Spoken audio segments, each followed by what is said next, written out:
அஸ்ஸலாமு அலைக்கும். உங்கள் பீமாச சமையல் எல்லோரும் எப்படி இருக்கீங்கப்பா? நல்லா இருக்கீங்களா? நாங்கள் நல்லா இருக்கோம். நீங்களும் நல்லா இருக்கணும். நல்லா இதுவாக கேட்குறேன். இன்றைக்கி நம்ம வெஜிடபிள் கோலா உருண்டை செய்ய போகிறோம். எப்படி வாங்க வீடியோக்குள்ளே போகலாம். மலைக்கு நல்லா காரம் சாரமாக அடாடா எவ்வளோ சூப்பராக இருக்குது பாருங்கள். சுடு தண்ணியில் போட்டு நல்லா தண்ணி ஊற்றி புளிஞ்சு வச்சுருக்கோம். நல்லா சாஃப்டாக இருக்குது பாருங்கள். இதை நம்ம மிக்ஸி ஜாரில் பொடி பண்ணிட்டு வரலாம். மிக்ஸி ஜாரில் போடலாம். நல்லா புளிஞ்சிட்டோம். இருந்தாலும் இன்னொருக்க நல்லா புளிஞ்சு போடுறோம்.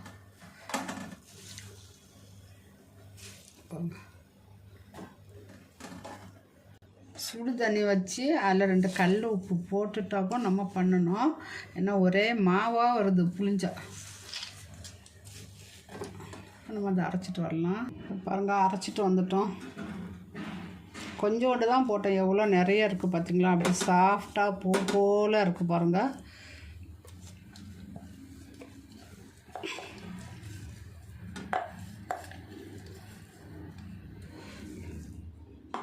இது வெஜிடபிள் கோலா உருண்டை.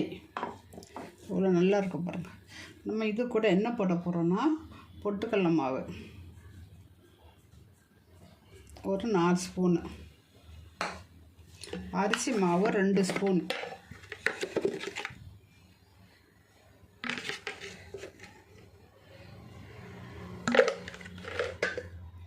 ஒரு ஸ்பூன் காரத்துக்கு மிளகாத்தூள். இது சின்ன ஸ்பூனு, அதனால 2 போடுது. நீங்கள் 1 ஸ்பூன் போட்டுக்கலாம்.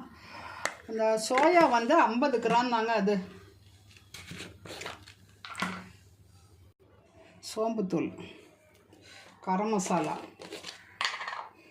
இது நம்மளும் தயாரித்து நம்ம சேல் பண்ணிக்கிட்டு இருக்கோம். அந்த கரம் மசாலா. அப்புறம் மிளகாத்தூள்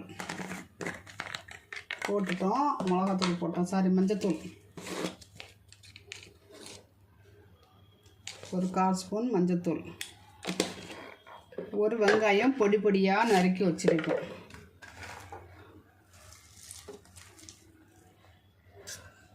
கொஞ்சம் மல்லித்தலை. அப்புறம் இஞ்சி பூண்டு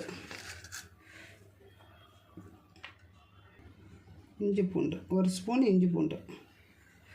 அப்புறம் தேங்காய் கொஞ்சோண்டு போட்டுக்கலாம். நீங்கள் காஞ்ச தேங்காய், இது கடையில் வாங்கினது. நீங்கள் வீட்டில் திருவின தேங்காய் இருந்தால் போட்டுக்கிடுங்க. தேவைன்னா போட்டுக்கிடுங்க, இல்லாட்ட வேண்டாம். நான் ஒரு 2 ஸ்பூன் போட்டிருக்கேன். அப்புறம் உப்பு போட்டுட்டாங்க. 1/2 ஸ்பூன் உப்பு போட்டிருக்கேன். இதெல்லாம் நல்லா பிசைஞ்சு எடுத்துலாம். தண்ணியே ஊற்றக்கூடாது. அந்த இதிலே தண்ணி இருக்கும். எதில் அந்த சோயா நம்ம போட்டோம்ல அதிலே இருக்கும். கட்டியாக பிசைஞ்சு நம்ம சுட்டு எடுக்க வேண்டியதான். மாவு நல்லா நம்ம உதிரியாக பிசைஞ்சிட்டோம். இப்படி தான் உதிரியாக இருக்கும். இதை நம்ம நல்லா கட்டியாக பிசையணும். அப்புறம்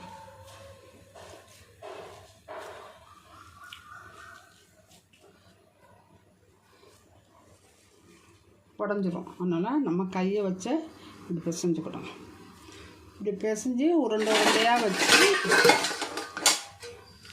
எண்ணெயில் போட்டு எடுத்துடணும்.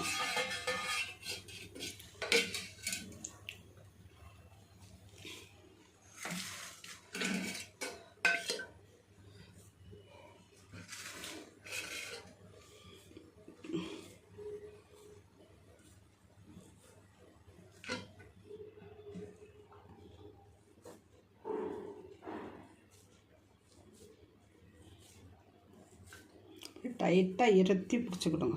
அதுதான் எண்ணெயில் போட்டால் உருந்துடும். அதுக்கு தான் நம்ம பொட்டுக்கடலை மாவு போடுறோம். பார்த்திங்களா எவ்வளோ சூப்பராக இருக்குது. இதே மாதிரி எல்லாம் பிடிச்சி பொரிச்சு எடுத்தோம். எண்ணெய் நல்லா எண்ணெய் காஞ்சிருச்சு. சிம்மில் வச்சுட்டோம். சிம்மில் வச்சு தான் பொரிக்கணும். எண்ணெய் சூப்பராக காஞ்சிருச்சு பாருங்கள்.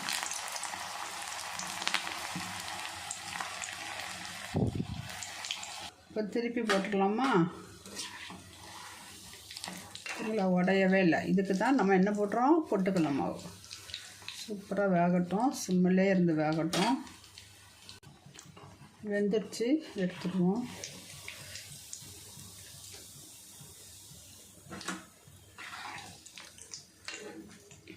இது 50 சோயா போட்டோங்க. 4 ஸ்பூன் பொட்டுக்கடலை போட்டேன். 1 ஸ்பூன் மிளகாத்தூள், 1 ஸ்பூன் கரம் மசாலா, பச்சரிசி மாவு 2 ஸ்பூன் போட்டேன். இஞ்சி பூண்டு 1 ஸ்பூன் போட்டேன். உப்பு 1 ஸ்பூன் தேங்காய் போட்டேன். இதில் மொத்தம் ஒரு 15 வந்துருங்க. 2 4 6 8 10 12 ஒரு 5 17. இது ஏன் நுரைக்கனா நம்ம கடலை அந்த பொட்டுக்கடலை மாவு போட்டால் இப்படி தான் நுரைக்கும். நீங்களே இதே மாதிரி செஞ்சு சாப்பிட்டுட்டு கமெண்டில் எப்படி இருக்குன்னு சொல்லுங்கள். லைக் பண்ணுங்கள், ஷேர் பண்ணுங்கள், சப்ஸ்கிரைப் பண்ணுங்கள். யாரெல்லாம் சப்ஸ்கிரைப் பண்ணாங்களோ அவங்களுக்கெல்லாம் ரொம்ப தேங்க்ஸ்ப்பா. யாரெல்லாம் சப்ஸ்கிரைப் பண்ணலையோ அவங்களாம் சப்ஸ்கிரைப் பண்ணி விடுங்கப்பா. என் சேனலுக்கு சப்போர்ட் பண்ணுங்கள். இங்கே பாருங்க, கோலா உருண்டை பொரிச்சிட்டோம். நீங்களும் இதேமாதிரி பொரித்து சாப்பிடுங்க. சாப்பிட்டு மழை நேரத்துக்கு நல்லா சூப்பராக இருக்குது. பசங்களுக்கு, சின்ன பசங்கள்லேருந்து பெரியவங்கலேருந்து வயசானவங்க வரை இது சாப்பிட்லாம், உடம்புக்கு ரொம்ப நல்லது. இன்னும் ஒரு நல்ல டிஷ்ஷோடு சந்திக்கிறேன். அஸ்ஸலாமு அலைக்கும்.